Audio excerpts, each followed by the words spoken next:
Hey everybody, welcome to FF Uncensored. Today, I'm here with Trevor, my co-host. Hi, welcome. So we're going to start talking about some stuff that is called My Ex Hurts. So No, I don't think you can call it. I think you just need to say blank because it says my ex hurts, and that just sounds weird. my blank hurts. But we should preface this. We are not medical professionals, and this shouldn't be construed as medical advice. So other disclaimer. But we'll talk about our thought process around when we have someone that tells us that something's going on. How do we think about it? And what are drills that we give clients to be able to potentially get rid of it? And we don't always get rid of it either. Like, let's be honest, sometimes there's orthopedic things that need orthopedic professionals, but It's medical professionals, but I will say that even if you are someone that you might need medical impedance, you might also need strength training building up to that and after that again. Today's topic, we are going to talk about my knee hurts. my knee hurts. What do I do? Yeah. And in this case, it's what are we going to do first? Because if you are my client, you walk in and you tell me that your knee hurts, I'm not just going to be like, all right, let's try XYZ. I'm going to ask you where. I'm going to ask when you're doing what does your knee hurt? Yeah. One thing we like to do a lot is what we call a test retest. And so we find the pattern that is uncomfortable or that creates tension or whatever kind of quote unquote symptom we're looking at, right? We find the pattern that aggravates it, and then we try a couple drills, and those drills will be determined based upon like what it feels like. Is it sharp? Is it tension? Right? Like what's going on? And then we'll retest. And if we see improvements, right, that gives us an idea on like, okay, hey, this was just a mobility issue. Because if we start thinking about anatomy, right, like my knee hurts. All right, cool. The knee is this is all like fresh in my mind because we were just talking about this at our last team meeting. Is kind of talking through strategies around how to help people that are having these issues, right? But just like Ashley was doing the finger thing, right? This joint is very similar to your knee joint, right? We call it a hinge joint. If you try to make your finger do this, and you try to twist this thing over and over and over again, right, it would probably get a little bit irritated, right? Because that joint is kind of set up like this, where we want to go back and forth. It likes to go front to back. It doesn't like to go side to side, or it doesn't like I twist to really feel turn. like we need a skeleton right now. Like I cannot believe that neither one of us have like a little mini desk skeleton. I'm really good at like my analogies like this. This is what it's like. Well, and your patella sits right in front of the crease. So if it's two knuckles that sit, two knuckles that, none of mine sit together nicely. There we go. Your patella would sit right in that hole. Yeah. So it kind of like hangs out on top, right? And so where it hurts is sometimes a good indicator for us. Like if someone is having, we'll call it like patella knee pain, right? Where like it hurts right under their kneecap. My head goes, all right, our quads might be tight, or there might be some tightness up the chain, upstream, that's just holding that patella a little too tight to the bones underneath, so that when I go into a squat or when I go into a split squat, especially, I feel that tension right on my patella. Cool. Many times we can try a drill and we'll know if that's the issue pretty quickly. And so where it hurts is kind of the first one, right? Is it medial? Is it outside? Is it lateral? Is it on the patella? Is it below the patella? Like, is it right where it attaches? And Trevor's also talking about the front of the knee. Then we also have all of these same attachments in the backside of your knee as well. So like I feel it in my knee, but it's really like the top part of your calf or maybe the bottom part of your hamstring. There's so much that goes on there. I would like to also say sometimes when we deal with knee pain is coming from muscle weakness.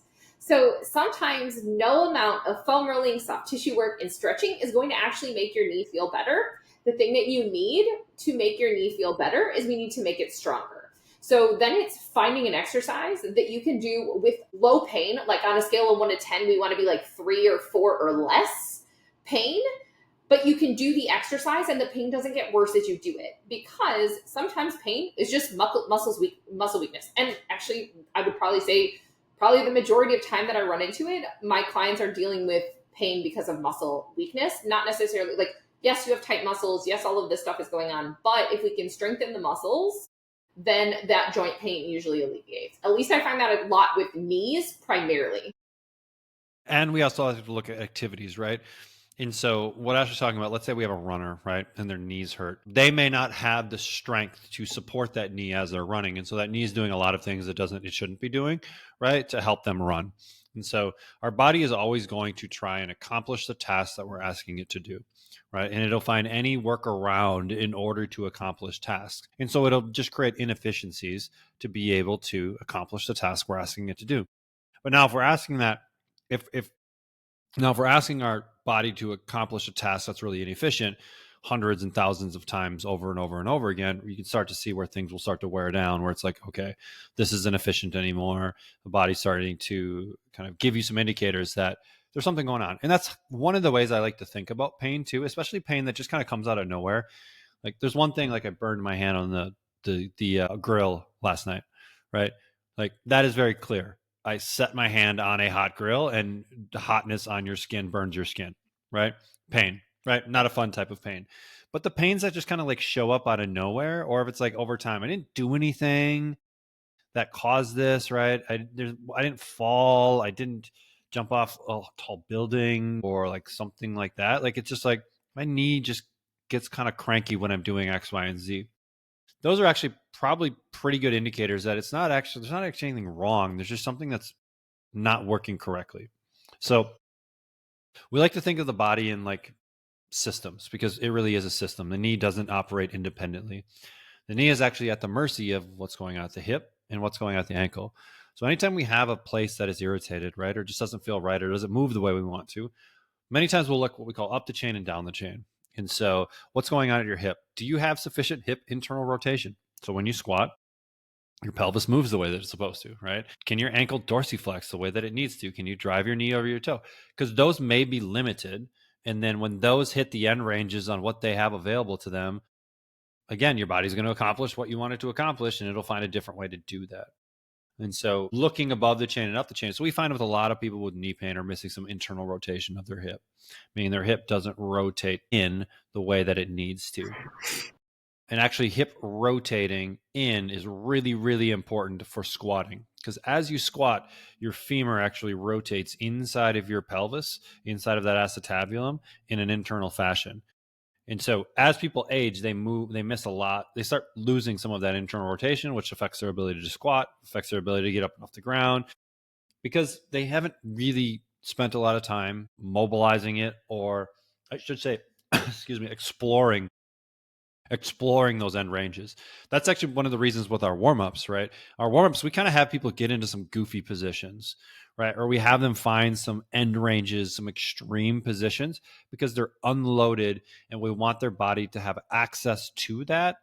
We actually want them to have access to more range than what they would actually need in any given workout. Because if you have a little bit of slack at those end ranges, now if something weird happens in life where you just get put into a tough position, your body at least understands or has a framework to be able to work in those end ranges. So I think the ankle and the hip are really important too. Just because your knee hurts doesn't mean it's always a knee problem. Could be a hip problem, it could be an ankle problem. That's why it's good to have those things checked out. It could be all or both. You know what I mean? Like there's so many moving factors when we talk about bodies, but we know that we have a sitting problem. Mm-hmm.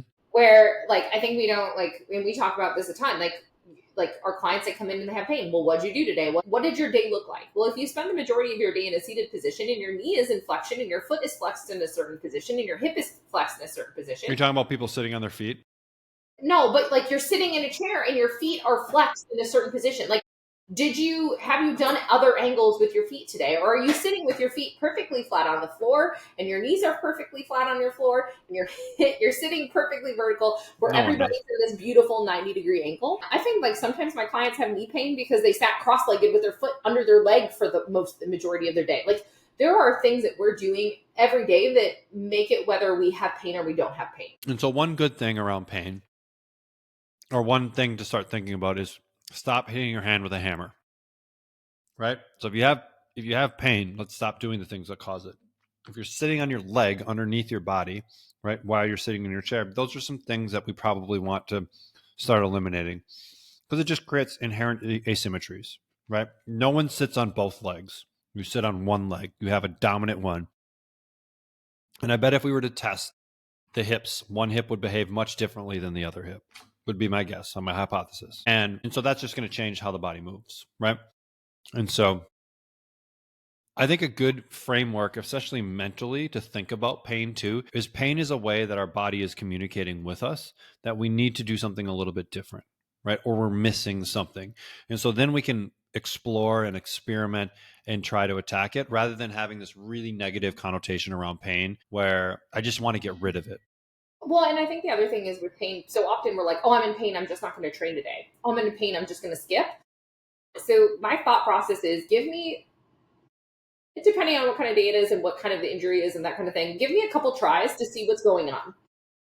In the beginning, our goal is going to be to work through it. If it becomes a point of frustration, or maybe today is just not going to happen, or that movement, maybe we just decide today that movement isn't the right one, we're going to modify it. And this is like one of the biggest benefits is you don't have to troubleshoot this by yourself. This is what like having a coach really looks like is, hey, I see you and I see this is going on. And based on this and this, like, hey, we're not going to squat today. Instead of this, we're going to do this exercise. We're probably going to work the same muscle group. We're maybe you're going to change your tempo, your sets or reps or something like that we're going to use to target this. So next time you come in to train, you will be able to squat. And there are so many little intricacies and things that we can switch and we alternate so our clients can have and be able to do all of those things. And I'll give you an example on that too. So I have a client right now that needs knee replacements. Like legit needs knee replacements. Like it's bone on bone, no cartilage left, but has to go through the process, right? There's, if insurance is going to pay for this, you have to play their game. And so he has to do all of these things before. And so he's probably a year out from knee replacements, right? Which, when you're in pain, isn't very fun. But we've learned a little bit about what causes pain. And squatting can cause pain sometimes. So we have alternatives to everything. So if he comes in a day and it's really flared up, maybe he was on his feet a lot over the weekend and on uneven ground where that just caused a lot of irritation in that joint. He comes in, we try it. First set, if it doesn't feel good, if it doesn't feel right, we have alternatives. He goes to a wall sit because we know that that's not going to cause any pain. But we're still able to influence the tissue around the knee, right? A wall sit, those muscles are contracting and holding, but it's not causing any pain because there's not movement through the knee. And that's really that rubbing is what causes pain. And the cool thing about those muscle contractions that are happening is those muscle contractions are actually pumping blood and fluid around. And so now we're creating a lubrication around that joint. And so him doing that can actually make the knees feel better because we're bringing new blood in, we're getting rid of metabolites, we're kind of lubricating that joint. And so his body is kind of working with him. Versus if I sit and do nothing, that can sometimes be the worst thing that you can do because things start to tighten up. The fascia gets dehydrated, the tissue starts to get tight, the tissue starts to get dehydrated, and now we don't have these sliding surfaces anymore. And that's why sometimes when you get up and you like crank everything, right? Oh, I'm getting old, but I got to crank everything. It's because the tissue is super dehydrated. And we need to bring some. And then we also look at like hydration strategies and other things that could be Well, and I beneficial for this think person. one of the biggest things we talk about, like you were just saying, like we're a year away from this. You can spend a year trying to put muscle mass on there and being strong and keeping your legs as close to symmetrical as possible, like making sure you're training your right side and your left side. So you're in the best possible place going into the surgery because obviously, I mean, I'm going to guess this client can still ride the bike, and the bike is pretty low pain free energy. So now we're keeping our cardiovascular health up, and we're strength training, so our muscles good. So your recovery should be better than if you were untrained or undertrained. And I have clients that like are old enough that they need a replacement, but they don't qualify for a replacement. And here she is training with her knee, and while things are hard, she still feels like she has better balance, better stability. She's more confident doing things in her home, and she lives by herself. But they're not going to give her a replacement because of her age and her health. But like, what if you don't do those things? How much sooner are you limiting yourself to what your capabilities are? And this isn't really debatable, but the better shape that you go into a surgery in, the better your outcomes, right? Someone that has good muscle strength, good cardiorespiratory capacity, they're in good shape, you're going to recover much better from a surgery than someone that isn't. And it's kind of like a duh, right? Like something that's technically healthier, an organism that's healthier. And when you do something to it, like a surgery, like they'll be able to recover better because it's a healthier organism, right? And so we've seen it time and time again where we've had a client that had one knee done before they worked with us. And then they worked with us for a period of time, and then they had the other knee done. And their recovery is drastically different between the two knees because they went into the second one in much better shape. They had some strength around it, right? And they were in a better state when they went into surgery, which means their recovery was much better coming out of it. And so the other thing to always think about is like, what can you do, right? What can you do? And the gym is a really cool place because there are so many different variations on every single thing that we do, right? It's so much different. Strength training is so much different than, let's call it like running, right? Running, you can really only like run faster, you can run slower, you can maybe run uphill, you can run downhill. Most people don't run backwards or they don't run sideways, right? So it's very like limited. But I bet I could have Ashley, if she had the tools necessary, demonstrate 15 versions of a squat, right? Of a way to bend your knees, right? And there's so many variations on these things. And so it's about finding what works for your body, for your structure, and for your injury history. So like for example, this client that has bad knees, he can push the sled with a ton of load.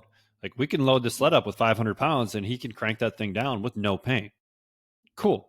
That's a great exercise that we can get after, right? That doesn't irritate things, but really challenges, the muscular system of the lower body.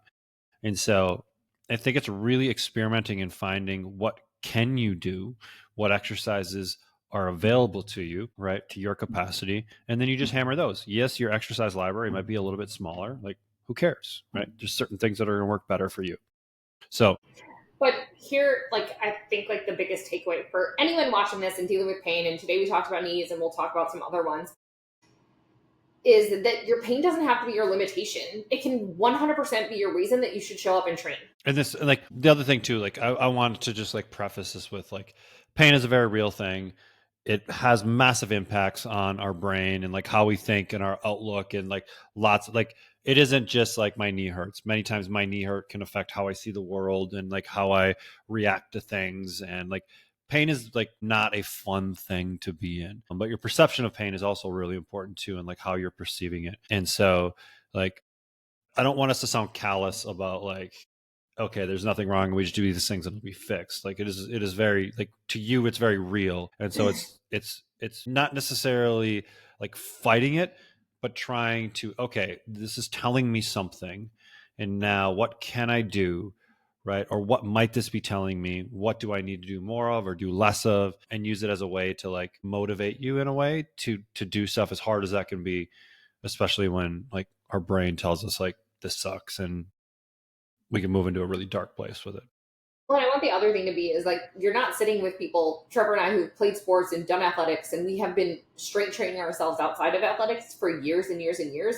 We have dealt with injuries, like Mm-hmm. surgery, injuries, like stuff that we've had to come back from and return from. So like we understand. Like I would never say pain is real. I've had shoulder stuff. I've had knee surgery. Like I understand. Like there is things to overcome, and there is tons there. And like I know Trevor has had to come back from injury. So like know that like we understand too. It isn't just like, oh, this hurts and we're just going to ignore it. Like pain is very real and it's very important. But like also what are we looking at your workouts like to overcome it? And I think there's still a lot of room for people to overcome that, and they're just afraid to start because they're in pain. And this is where hiring a professional is different than you going to the gym and trying to work around your pain yourself. Right. Exactly. Because many times I don't know what to do.